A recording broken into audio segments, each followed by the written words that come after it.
Brought to you by Apex Bank of Camden. 3 locations in Camden, Big Sandy and Brewston. Today's program after this. Apex Bank of Camden, proudly serving the Benton County community since 1931. In recent years, through growth and expansion, we've taken that same local community spirit into other markets. Today, with over 20,000 customers across Tennessee, our business... Thank you, Kyle T. Moulton. Yeah, great guy. He really did a good job. Graduate of Camden Central High School, and he's had several assignments, top leadership assignments in the United States Army, and I think next June or July, he's going to have a major command assignment over in the country of Germany. Yes, sir. Absolutely. And so I actually did a tour in Germany and loved it. It was incredible. We chatted yesterday over lunch with Colonel Moulton, and we were talking about the different areas there and the impacts that it's had, from all the way from World War I all the way to now, how the military has done their part to keep a forward leg there in Germany. He's going to be a big part of that. Yeah, so. Kyle, years ago over here at the Camden Central High School, and he made mention of this fact when he was going through high school, played football. Principal Sean McDowell was his assistant coach at that particular point in time, and it's just great to see young men and women after they leave high school, just to see the great things they are doing, and he is certainly doing some of those things right now. We wish him and his family the very best. Absolutely. Jonathan, thank you, sir, for your veteran service as well. I appreciate it. I served for a few years in the Army. Was fortunate enough to not have any significant conflict or injury that I had to bring home. And, Flash, we talked a little bit before the show, and any chance that I get the opportunity to mention one of my good friends, Daniel Baker, I do that. So Daniel Baker, best man at my wedding and law enforcement officer in Dixon County, where I'm native from, and best friends for a long time. He actually served as a Marine, did 2 tours in Iraq, came home with 2 Purple Hearts, had some pretty significant conflict when he was over there, then turned over and became a police officer and did that for many years before. Ultimately, he was killed in the line of duty back in 2018, May of 2018. And so we want to make sure that his legacy lives on and that we continue the conversation about Daniel, and he is one of our veterans that we're very thankful for. Terrible, terrible tragedy up there when that happened to Mr. Baker a few years ago, and I guess, a year and a half ago, it finally went to trial. Yeah, justice was rendered, justice was served. It was, absolutely. And I think that the family, I can't speak for them, but I can speak from knowing them. They were relieved to have that justice served. I remember when that incident happened, the funeral services, you were a pallbearer. Yes. And I know that was an honor. You had to do that, but I know that was certainly an honor. And it just you just wonder, why do these things happen? Why do these things happen? That's right. We wish him and his wife and family still the very best. How are they doing? They're doing well. Meredith is in a private school in Williamson County and thriving, looks just like her dad. And Lisa, his wife, she's just a rock star. She's doing everything she can to bring awareness to the troubles and tribulations that those family members may go through, losing a loved one in the line of duty, and making sure his legacy lives on. Each year, she does what they call Baker Policy, and I share that on Facebook. You'll see it when it rolls around in the springtime. But they just go out in the community and act the way Daniel acted. If he saw somebody at the gas station that needed gas, give them $20 for gas. If he, saw somebody carrying groceries and maybe they looked like they were struggling, he'd stop what he was doing and go help them. And so they're carrying on that legacy by having, the Baker Policy Day and going out in the community and doing great things. So that's all driven by Lisa. She is the driving force behind that, and it's incredible to see her just push through that. The suspect that was responsible for his death, went to trial, found guilty, and now he's serving life at state prison. Is that right? Yeah. So he actually did receive a death penalty, and of course that's he'll have the opportunity for appeal, and he will appeal that. But Mr. Wiggins will. Ultimately, I think he'll succumb to his actions. It was pretty clear and present evidence, and I was there for the trial from day one to the end. And the district attorney in Dixon County is incredible. We think a whole lot of him. Ray has really put his heart and soul into his job, and they did an excellent job. Him and his ADAs, they did an excellent job presenting that case to the jury. The jury didn't have any time at all, barely, deliberating the facts, and came back and justice was served. Yeah. Now, Miss Baker, I think she's actually been down here a time or two she's been with the Prevention Coalition. I think she's been in on a meeting on that, or I hadn't had a chance to meet her, but she's been down here. She's everywhere. Lisa's just she's incredible. We talked about after. Anytime you lose your loved one, especially your husband, somebody that's so close. Meredith was just a year old. They had just purchased their first home together, brand new home. I think a lot of us in that situation may just lay down, Flash. I mean, that's a really, really hard time to go through. And instead, man, she put everything on her shoulders and has marched forward. So yes, she's been around. She'll come to Camden and visit every once in a while and try to give back and do the best she can. Well, maybe sometime on down the road then, maybe when it gets pretty weather again, maybe have you and her in here together and talk about victims' rights and things like that. That would be great. I'd love to do that, but we appreciate that. But Jonathan, we've talked about some of your background, but give us a little bit more. Who is Jonathan Bailey besides your military service, and how did you end up here in our midst? So it's interesting. We joke, my wife and I. I served in the military for 4.5 years, and ultimately I actually became disabled while I was in the military. I had an infectious disease that caused me a lot of heart failure and a lot of other health issues. And I was very young at the time and very hard-headed, so I wasn't just going to take retirement. That wasn't going to happen. So I came out and became a police officer, worked in the Nashville area, and ultimately the department that I worked for actually succumbed to becoming a metropolitan region. So our police department was disbanded in the city of Lakewood. So I moved down to Humphreys County, and that's where I met my wife, Alex, and she is a plant. And anybody that's listening, they've heard that name before. There's 1,000 of them. But I met Alex actually through Daniel. Daniel and I were living together in McEwen. It was a running joke, 3 men and a baby, 3 cops and a baby. Me and him and Jeremy Etheridge had a little place in McEwen, and I met Alex through there. And the story just kind of unfolds from there. I was a police officer in Humphreys County, and I just kind of followed or pursued better opportunities, and that wound up over here in Camden at the city police department, working for George Smith, and that was a great experience. I really enjoyed it, and ended up over at the sheriff's office. Was a sergeant there on patrol for quite some time, and my health got pretty bad. Flash, it just kept getting worse and kept getting worse, and ultimately I had to retire from my full-time duties as a police officer. But again, still being that stubborn guy that I am, I couldn't lay down, and I've always had an interest or a peak in photography, digital design, media stuff, and marketing. Of course, it wasn't something that I could do full time. Being in the law enforcement, I wasn't able to do that. I had my hands full in being in the law enforcement. But then aside from that, my health just wouldn't keep up. But I had to find something. Some way that I could give back to the community, and that could keep me going and make sure that my mental health was good. Having an outlet or a resource, something creative to be able to do to continue. So from that point, my wife and I had actually spoken with Blake Arnold, who's the president of the quarterback club here in Camden. And Blake had just mentioned he was really just putting his foot down and trying to find a way to help grow the program, doing a lot of research, talking to a lot of people. And he was having dinner with my wife and I, and he just mentioned, he said, "Man, what do you see? What can we do different?" And I said, "Well, here's the thing. None of us have to agree with it, but the facts are that social media has a huge impact on our daily lives. Everybody has their cell phone, and they'd like to keep up with the times, which is great to have that ability. And so we've got to take advantage of that as a school, as a program, as a football program."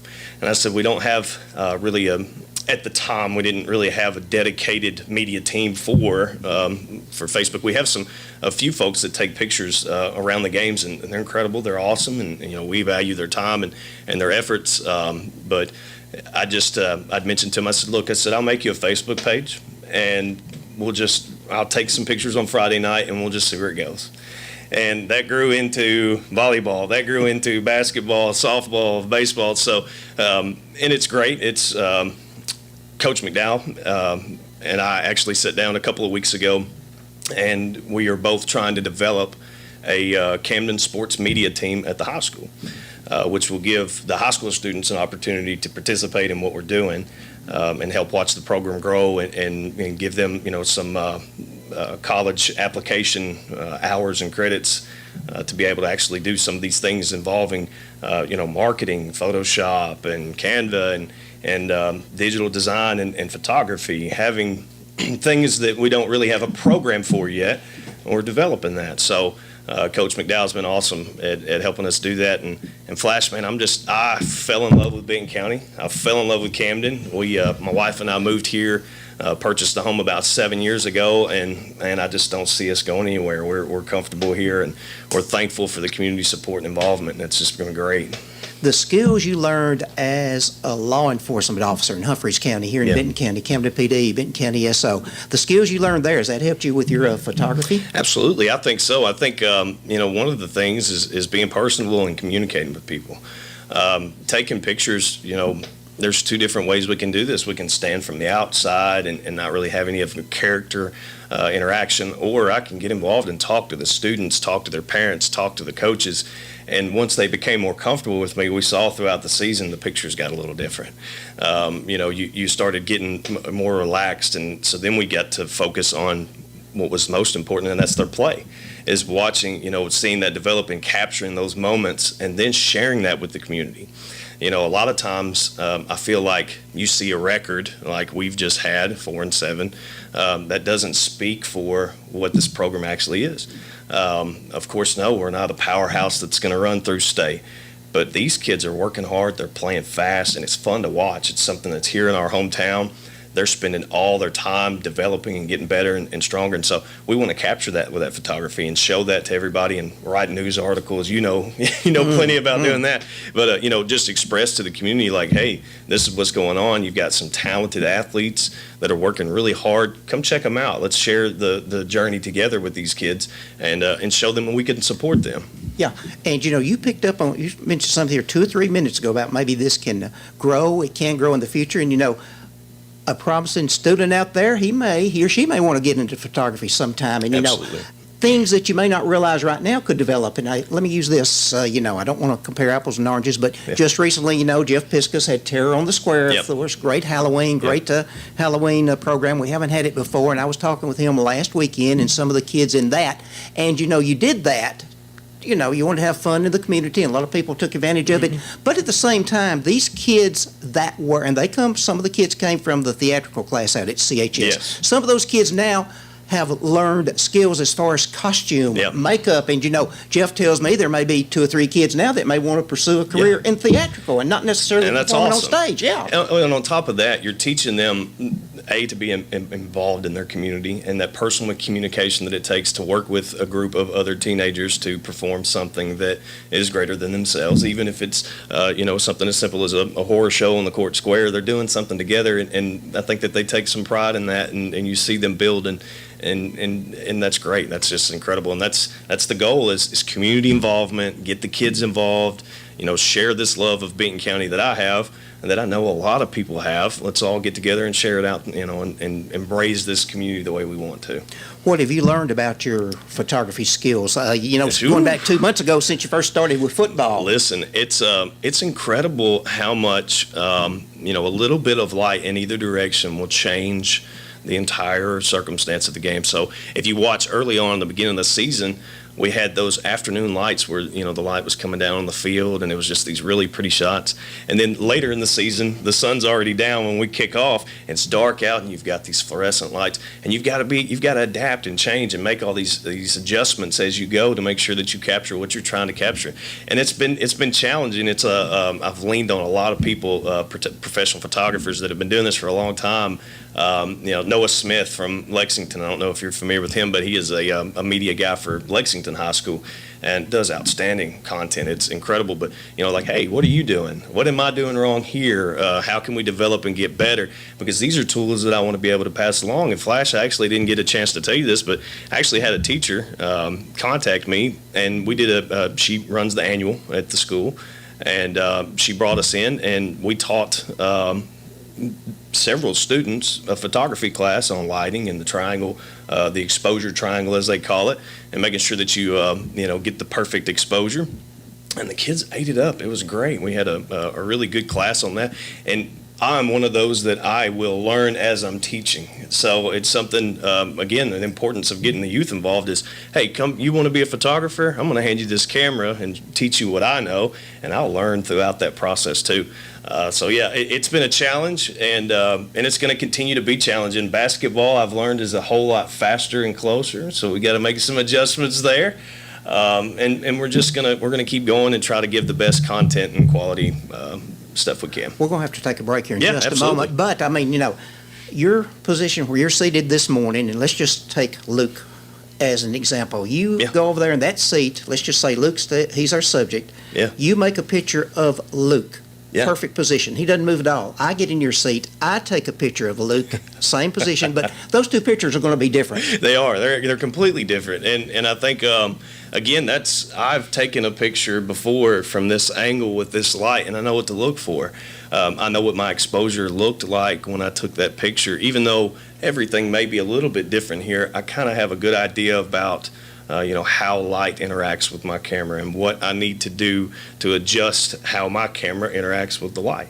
And so, yeah, it's a challenge too. And I'll give you the biggest tip that I can give you today. Take as many pictures as you can.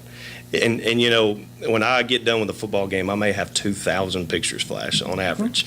And of one play, I may have 15 pictures. But one of those is going to be better than the other 14. And I understand that concept more and more now. At the end of a big football game, how many people at UT Alabama, Coach Josh Heupel, a few weeks ago, all the photographers surrounded him, taking picture after picture after Yep. picture, and I understand that more Yep, and more. I absolutely. was wondering a few years ago, why do they take so many pictures? Yep. I understand that now. Absolutely, yep. Yeah. There's one picture out of all those pictures that is the picture. It's That's perfect. exactly right. Yep. And you never know what's going to be in the background of that picture That's as right. well. You can That's find some right. interesting things in the background. Absolutely, and we saw that in the UT game where a Bama player may have done something he probably shouldn't have, and it was captured on camera, and that wasn't the focus of their shot. And I find in football a lot of times, at the snap of the ball, most of the time I follow the ball because that is the easiest way to do it. But at the snap of the ball, I may find a lineman that made a really good move on that first play, and we've captured something really neat. The lineman's fully extended and pushing somebody back, and it's a mean looking shot, and it's really cool. You got to look at every single picture and say what's here and what's back here, right? That's exactly right. It's awesome. Okay, we're about midway through the show. Let's take a break right now for our friends at Apex Bank. We'll be back on the second portion of Operation 7570. Stay with us. For more than 85 years, Apex Bank of Camden has built a tradition of local people serving local people. Although there have been changes over the years, this one thing remains the same.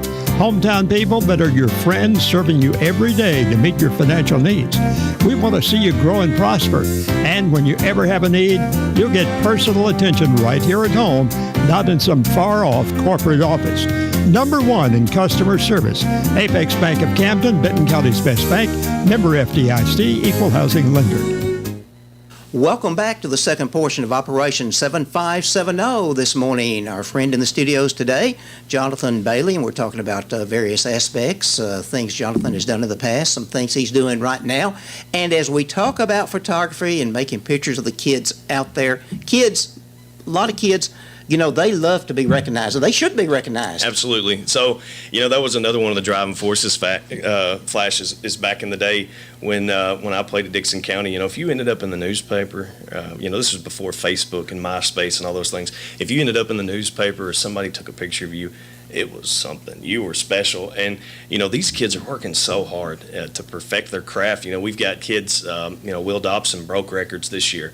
Tucker Jackson broke records this year. Isaac Moore, a sophomore, is looking incredible. You want to highlight those guys. You want to get good pictures of their play, and you want to say, hey, look, this hard work is paying off, and we're going to recognize it too. And the kids love it. They eat it up, and I do too. So Yeah. We're about to make the transition into basketball. You were Yeah. out at Meet the Lions this past Tuesday night. I had something else going on and could not be there. I regret that, but we're looking forward to the basketball season. Basketball, volleyball, the sport moves a lot faster, as you well know. So Yes. how do you capture images without getting, maybe the blur of the Sure. motion? Well, Flash, I'd love to say that it's me and it's this great technical ability that I have, but it's really not. I have a really nice camera. I've been blessed and fortunate enough to have the camera that I do, and I'm able to adjust something we call the shutter speed, which, the higher your shutter speed, the less movement you're going to have in those pictures. Again, that exposure triangle we talked about, making sure the lighting was right. If you get your lighting right and your shutter speed right, you can pretty well freeze the motion. And so then, as a photographer, you need to familiarize yourself with how the game is played. And so volleyball, I didn't know very much at all about volleyball. I've fallen in love with the sport now. But when I'd first approached the volleyball team and taking photos, I was actually getting prepared for basketball season using the lighting in the gym. And then I was like, this is an incredible sport. Like, I want to follow this and be involved. And so I had to learn, how is this played? Clearly, we know that someone serves from the back line. I can know that. But what happens then? Because I need to have my camera in a position to capture not what has happened previously, but what's about to happen. And so learning, where these girls are going to be positioned on the court and how they're going to interact with the ball, that makes a big difference on capturing that exact moment that you want to capture in time. Some of the girls, as they call it, a dig, which is a low play at the floor. You got to kind of know when that's going to happen. Or they have what they call a kill, where they're hammering the ball at the top of the line. Is somebody in position to maybe get a kill? Well, I need to adjust my camera to that and see if I can capture that exact moment. So, Of course, in recent years, everybody's phone, whether it's Android or Apple, they have become a camera Yeah. then. And I think people with those type of devices are learning more and more about photography, and they love to catch spur-of-the-moment type things. And do you find, of course, you still have your phone, you use pictures on your phone as well, but from what you've learned this past fall and in recent months doing the things you do on the field and with other things, Jonathan, do you find that helped you when you just want to take a picture with your phone? yeah, absolutely. I'll tell you this, though, Flash. Somebody told me when I was in the process of learning, and it sticks with me. It's something I like to share. What is a cell phone's primary purpose? It's to make phone calls. It's a device that has a camera versus a camera that is designed specifically for taking photos. And I think that there is a big difference that I can see in my pictures. If I was to take one with my phone, but take one with my camera, I would be able to look and say, "Oh man, if I had my camera, I would have captured this." But with that being said, these new phones are incredible. This phone's got 3 cameras on it. You can capture a lot of really neat stuff just by paying attention to light. Light is so important. That's how we capture images is light. So if you're in a dimly lit room, of course this guy's got a flash, and of course it's got programs in there that may balance the light, but turn a light on, see if it looks different, and that's been something for me. If I'm taking pictures, at church, I'm heavily involved in church, and if I'm taking a picture at church and I don't have my camera, I may just readjust everybody in the light a little bit to get a little better light. You don't want harsh light on their face, and so I might put them in a shadow. It'll work out well. And the phones today, they're picking up much better. I mean, automatic adjustments, Absolutely, the things, that they've learned, that the manufacturers have learned down through the years about, people wanting to get good quality pictures off their phone. They're learning much more about automatic adjustment and lighting techniques, automatic Absolutely. light, things like that. Yeah, and so, for me, I've got all these fancy buttons on my camera, and I got to make sure that they're all tuned in, dialed in just right. And like you said, Flash, this guy, you just pick it up, and it's dialing in for you. And so it does a lot of the measurements on its own and says, hey, this is the best for this picture, and press the button, and we're good. So. Now, are you utilizing drones in any extent this year or videos? Well, I do have a drone, and so the FAA has actually came down with a ruling that would require me to become a official pilot to be able to do any kind of function or event that can or has the ability to gain funds in any way, shape, form, or fashion. I have to be very careful. So if it's volunteer work, Caitlin Arnold-Spivey, she reached out and with her community project that she does here at for the Court Square area, she had asked for drone footage in that, and that's okay because that is a volunteer based situation and I can use it. But as far as football, because we gain ticket entry at the door, I have to have that FAA license and also have insurance that I'm just not interested in. I think that we spend more time doing the photography on the ground, but it is possible. I have that available for community-based stuff, things that are going to enrich our community and bring value to the community. We did the car show recently. We just had an opportunity to take the drone out there and kind of show what we're doing here in Benton County on Saturdays. Like, this is a great opportunity for people to see, how many cars actually show up to our car show. It's incredible. There was, I couldn't count them, but there were a lot. And having that drone gives us a little different perch, a little different view of what's going on. So I took pictures with my camera and then sent a drone up in the air and got an overview of the event. And I just love seeing your photography. Sarah Camuzzi, teacher at the school. Incredible. Cross country, she is outstanding. Yep. Sharon Harris, of Yep. course. Love Miss Sharon. She's been a big help too. I really enjoyed Miss Sharon Absolutely, this year. Yep. absolutely. And all of the people that I mentioned, and others, you're doing a fantastic job. And I just love looking at all the pictures. Yeah. And everybody captures a different moment. That's right. Captures a different moment That's it. of the game. And like you said, Miss Harris and Miss Camuzzi, Miss Harris, her focus is for seniors for the annual. And she actually does a project. I won't spoil it because I don't know exactly if the seniors know that or not, but she does a project at the end of the year and she takes those senior pictures and compiles them. And so we work closely together. Miss Sharon's like, hey, if you've got pictures of seniors, get them in my inbox so I can make sure that they get these at the end of the year. And Sarah's just awesome. She's everywhere, and anything that you need, she is absolutely willing to help. She got a ton of pictures last night in Fairview. I wasn't able to go to their scrimmage, or maybe the night before, I can't remember, but she got a ton of pictures, and that's what we're wanting, right? So she took care of that for us, and I didn't have to go. So. Yeah, I'm just wondering what we're going to do when she leaves, when those two kids, she's got out the twins, when they leave Camden Central in a year and a half. I'll just have to remind her that, just because your kids move along from school doesn't mean that you can't have some lion pride and hang back and help us out. But no, I think both of her kids are heavily involved in school spirit. And Livia, she just won a part of that contest yesterday, essay contest that was for the Veterans Day. But I think that we can probably convince her to hang around and take some pictures for us. There's Flash. no doubt. Yeah. I think there's no doubt about that. You mentioned church activities. What's going on at Missionary Grove? Man, Missionary Grove is incredible. I love my church family. We've always got something going on, Flash, and you can keep up with us on Facebook, Missionary Grove on Facebook. We right now we just finished up our fall festival.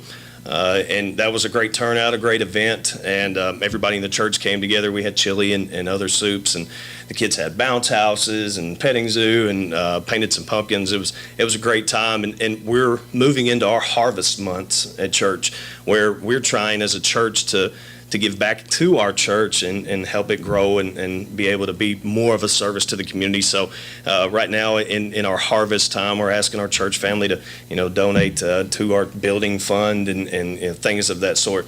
But it's just an incredible group of people. That's the first place in my heart that I've ever been that I just felt like I was home when I walked in the door. And my wife is the children's ministry director. She works really hard for those kids, and it's a part of our family. It's a part of everything we do every week. The motto of our church is sharing hope to the love of Jesus, and I feel like our church does that really well. We go out in the community and love on people and take care of them, and there's always something going on at Missionary Grove, no doubt. And we're entering a very, very special time. Well, all 12 months are very, very special times. That's right. But now we're entering the most important time of the year with Thanksgiving coming up, Christmas, New Year's, and at this particular point in time, we want to definitely remember those who are less fortunate than Absolutely. us. And, lend a helping hand to those folks. Absolutely. And so, something else, we're really fortunate here to have the Ministerial Alliance of Benton County. And that is a place that anybody can go if they're just hard on their luck or having a hard time to get some assistance and get some love from the Christians in this community that want to step up and help. But you're right, Flashlight, all of us are one situation, step, mistake, conversation away from having a completely different life. And so those that may be less fortunate than us, that doesn't change the fact that they are one of us, and that we have to do what we can to lend our time, energy, money, whatever it is, to lift them up and not bring them down. So I feel like our church does a good job of that too. And, I really feel like our community does a good job of that. If somebody's in need, we're not going to shun you away. We're just going to try to help you and do the best we can. And from time to time out there, Second Harvest provides food for food drops out there. I've been out there a couple of times on those projects. Second Harvest has been a huge blessing. Ashley Arnold, we talked about Blake Arnold earlier, is the president of the quarterback club. Ashley Arnold actually works with Second Harvest for our church.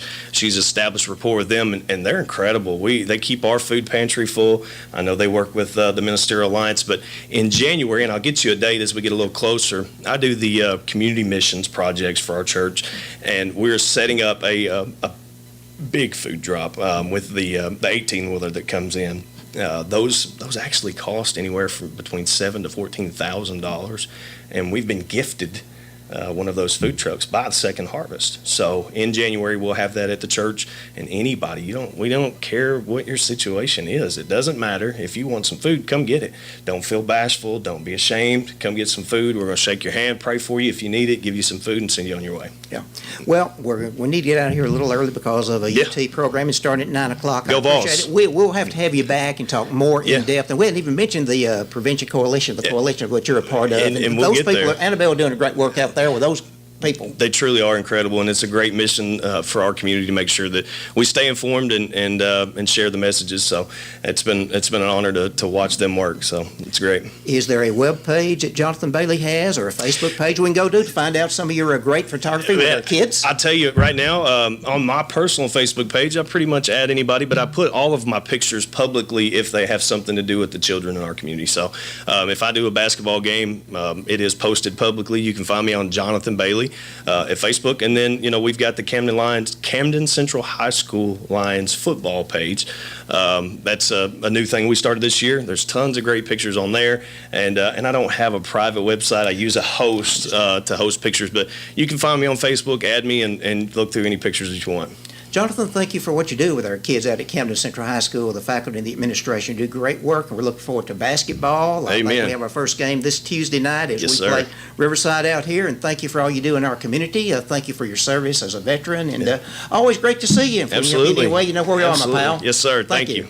Ladies and gentlemen, that's our program this morning, Operation 7570. Thank you so much for being with us. Have a great day. Stay tuned next with Luke Crutchfield for the bargain auction. We'll see you next Saturday morning.